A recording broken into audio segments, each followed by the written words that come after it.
दोस्तों, एक गांव के किनारे बनी कुटिया में एक साधु रहता था। वह दिन भर ईश्वर का भजन कीर्तन करके समय बिताता था। उसे न तो अपने भोजन की चिंता रहती थी और न ही धन कमाने की। गांव के लोग स्वयं ही उसे भोजन दे जाते थे। साधु उसी भोजन से पेट भर लिया करता था। उसे न तो किसी चीज की ख्वाहिश थी और न ही लालच। वह बहुत ही उदार और कोमल हृदय व्यक्ति था। यदि कोई दुष्ट व्यक्ति उसे कभी कटु शब्द भी बोल देता तो साधु उसका बुरा नहीं मानता था। सभी लोग साधु के व्यवहार की प्रशंसा किया करते थे। इसी कारण वह उसकी हर प्रकार से सहायता किया करते थे। एक बार कड़ाके की सर्दियों के दिन थे। साधु अपनी कुटिया में आग जलाकर गर्मी पाने का प्रयास कर रहा था। तभी उसे अपने दरवाजे पर दस्तक सुनाई दी। साधु सोचने लगा कि सर्दी की रात में इस वक्त कौन आ सकता है। साधु ने दरवाजा खोला तो देखा कि एक लोमड़ी बाहर खड़ी थी, जो सर्दी से कांप रही थी। लोमड़ी बोली, मैं सामने के पहाड़ों में रहती हूँ। वहाँ आजकल बर्फ गिर रही है। इस कारण मेरा जीना मुश्किल हो गया है। आप कृपा करके मुझे रात्रि में थोड़ी सी जगह दे दीजिए। मैं सुबह होते ही चली जाऊंगी। साधु ने नम्रता पूर्वक उसे भीतर बुला लिया और कहा, परेशान होने की कोई बात नहीं है। तुम जब तक चाहो यहाँ रह सकती हो। कुटिया में जली आग के कारण लोमड़ी को राहत महसूस होने लगी। तब साधु ने लोमड़ी को दूध और रोटी खाने को दी। लोमड़ी ने पेट भरकर भोजन किया और एक कोने में सो गई।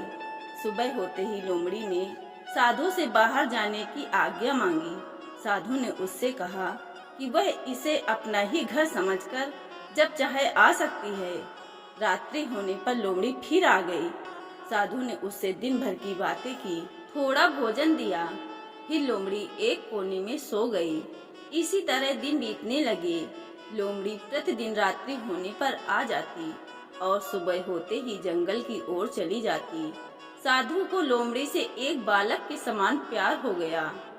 अब जब कभी लोमड़ी को आने में थोड़ी देर हो जाती तो साधु दरवाजे पे खड़े होकर उसकी प्रतीक्षा करता और उससे देर से आने का कारण पूछता। लोमड़ी भी साधु से हिल मिल गई थी और उसे बहुत प्यार करने लगी थी। कुछ महीने बीत जाने पर मौसम बदलने लगा। एक दिन लोमड़ी बोली, आपने मेरी इतनी देखभाल और सेवा की है, मैं इसके बदले आपके लिए कोई कार्य करना चाहती हूँ। साधु ने कहा, मैंने तुम्हारी देखभाल करके तुम पर कोई उपकार नहीं किया है। यह तो मेरा कर्तव्य था। इस तरह की बातें करके तुम मुझे शर्मिंदा मत करो। लोमड़ी बोली, मैं किसी उपकार का बदला नहीं चुकाना चाहती हूँ। मुझे आपके साथ रहते रहते आपसे प्यार हो गया है। इस कारण मैं आपकी सेवा करके स्वयं को धन्य करना चाहती हूँ। मेरी हार्दिक इच्छा है कि मैं आपके काम आऊँ। साधु को लोमड़ी की प्यार की भरी बातें सुनकर हार्दिक प्रसन्नता हुई। वह खुशी से गदगद हो उठा और लोमड़ी के सिर पर हाथ फेरते हुए बोला, मुझे न तो किसी चीज की आवश्यकता है और न ही कोई विशेष इच्छा है। गांव के लोग कुटिया में ही मेरा भोजन पहुंचा जाते हैं। मेरी बीमारी में वे मेरा ध्यान रखते हैं। मुझे और क्या चाहिए? लोमड़ी बोली, यह सब तो मैं जानती हूँ। इतने महीनों तक आपके साथ रहकर आपकी आत्म संतोष की प्रवृत्ति को मैंने अच्छी तरह देखा व सीखा है। फिर भी कोई ऐसी इच्छा हो जो पूरी न हो सकती हो तो बताइए, मैं उसे पूरा करने की कोशिश करूंगी। साधु कुछ देर सोचता रहा, फिर सकचाते हुए बोला, यूं तो जीते जी मुझे किसी चीज की आवश्यकता नहीं है। फिर भी कभी कभी सोचता हूँ कि मेरे पास एक सोने का टुकड़ा होता, जिसमें से कुछ मैं भगवान को चढ़ा देता और कुछ मेरे मरने पर मेरे क्रियाक्रम के काम आ जाता। मैं गांव वालों की कृपा का बदला अपनी मृत्यु के बोझ से नहीं देना चाहता। लोमड़ी साधु की बात सुनकर बोली, बस इतनी सी बात है बाबा, इसमें आप इतना सकचा रहे थे।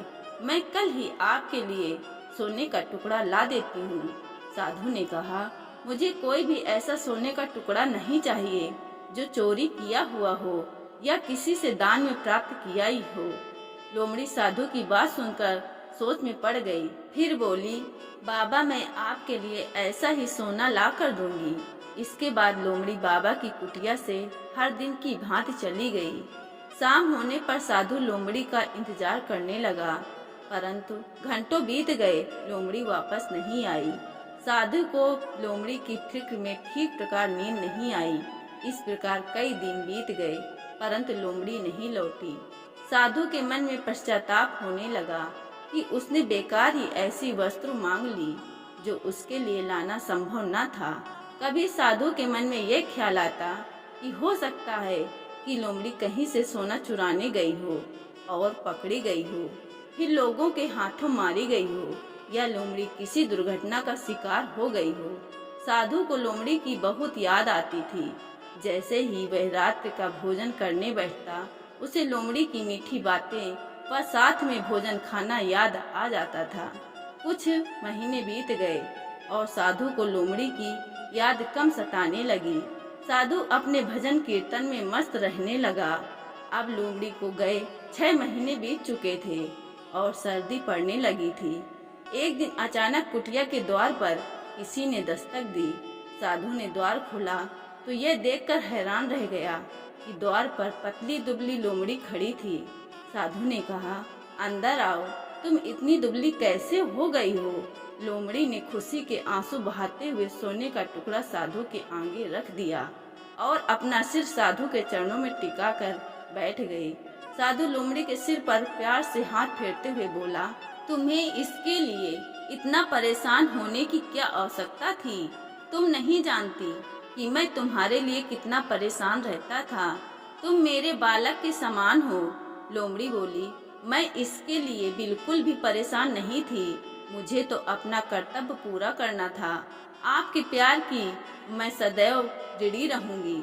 यह मेरी छोटी सी भेंट आप स्वीकार कर लीजिए। साधु का मन भी लोमड़ी का प्यार देखकर विचलित हो उठा। उसकी अश्रुधारा बह निकली। वह बोला, लेकिन यह तो बताओ कि तुम इतने दिन कहाँ थी? यह सोने का टुकड़ा कहाँ से लाई? लोमड़ी बोली, जिन पहाड़ों पर मैं रहती हूँ उसी की दूसरी तरफ सोने की खने हैं। वहाँ पर खुदाई के वक्त सोने के कण गिरते जाते हैं। मैं उन्हीं कणों को इतने दिन तक इकट्ठा करती रही। यह कहकर लोमड़ी साधु के पैरों में लौटने लगी।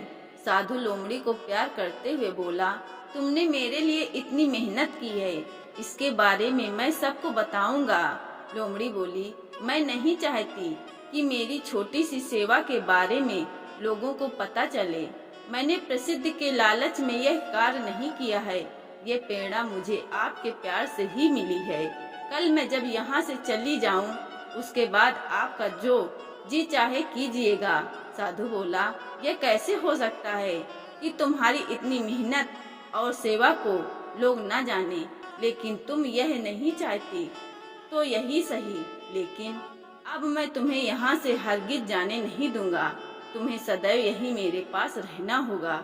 लोमड़ी मान गई और पहले की भांति साधु के साथ रहने लगी। अब वह हर रोज सुबह को चली जाती और शाम को आते वक्त जंगल से थोड़ी लकड़ियाँ बटोर लाती ताकि बाबा की ईंधन की आवश्यकता पूरी होती रहे।